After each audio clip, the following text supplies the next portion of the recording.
In today's world, we can learn anything.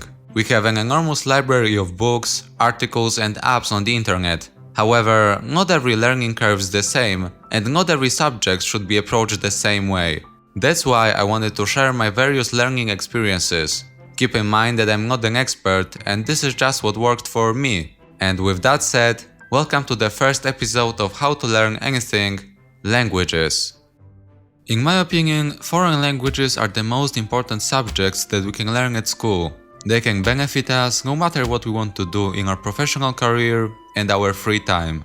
This doesn't mean, of course, that you cannot learn a language outside of school. Of course you can. In my experience, it is even more enjoyable.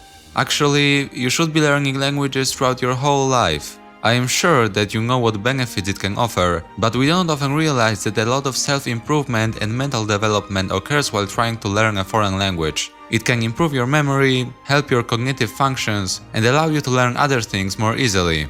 Alright, so how should we approach language learning in today's world? I see two main ways of doing that. The quickest, but also the most expensive and the most stressful way is to travel to another country and immerse yourself in the culture. You can travel there with just a tiny bit of knowledge about the language and try to use it more and more every day. Being on the spot and around other people speaking the language you want to learn is really crucial and beneficial for practicing it and eventually mastering it. However, that's not really feasible for most of us, limited either by money, family relations, or work.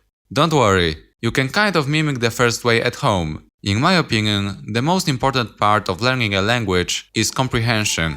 Understanding words and sentences that are being said very quickly by natives is very important for quick improvement. It may not seem as the quickest way at first, but after a while the benefits grow exponentially. After all, that's how newborns learn a language. When you can understand individual words in a complicated sentence, you can observe the use of conjunctions, grammar, the words you already know, and new vocabulary, which you can later look up online. That's why I think that consuming media and immersing yourself in the culture after we can understand most spoken sentences is the most enjoyable and the easiest way to progress in a language. Alright, so what's the best way of getting to the point of comprehending spoken words at home? For me, the best method for getting the gist of a language is the use of mnemonics, mainly associations. This method also allowed me to remember answers for different local contests, which I remember till today. Basically, I like to watch different native teachers on YouTube, preferably the ones who have a whole series of videos already uploaded.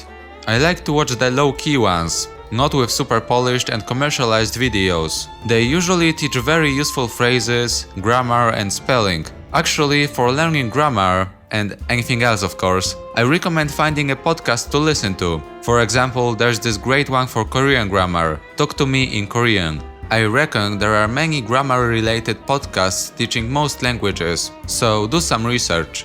So yeah, when you learn those phrases, either from YouTube, articles or a good textbook, I recommend writing them down in a nice, neat way, with the translation underneath or next to each one. You can write down color-coded grammar structures as well. Then, review your notes as often as you can, definitely most sessions. You can implement mnemonics and associations in this stage. You can basically relate the pronunciation or the spelling to a language you already know very well, and make up various stories and scenes with those words. I recommend reading more about different memorization techniques, as they are key for remembering words long term.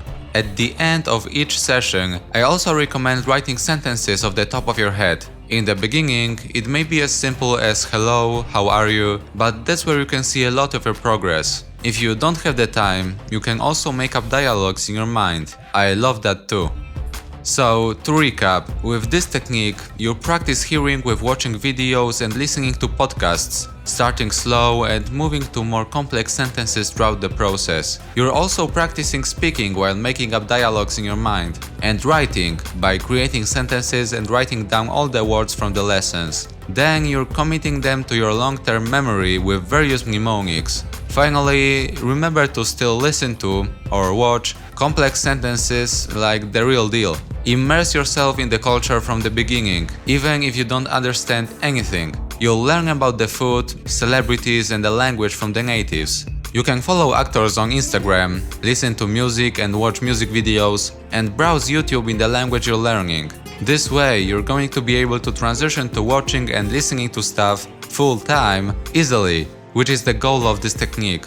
I wish you good luck and perseverance throughout your learning journey. Remember that starting is the most difficult step, so start today. Don't hesitate to experiment with different techniques and try your own stuff. After all, I'm not an expert, not even close, but I want to share my point of view on stuff. Selon moi, ce n'est pas mauvais.